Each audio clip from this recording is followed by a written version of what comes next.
हमारा जहां, सच का जहां।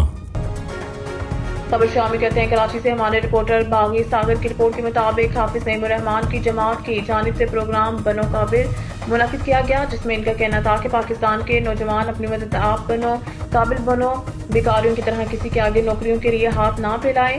हमारे नौजवान शगीर्दों और बेटियों में इतनी सलाहियत हैं कि वो घर बैठे भी काम कर सकती हैं, जिससे अच्छी आमदनी हो सकती है। आज मकसामी के इस प्लेटफॉर्म से कराची और इर्द गिर्द इलाकों से हजारों की तादाद में टैलेंटेड नौजवानों को आगे लाने का मौका फराहम किया है।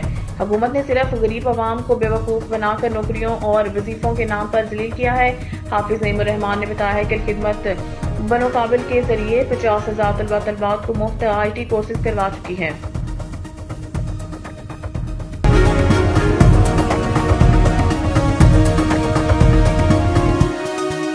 हमारा जहां, सच का जहां।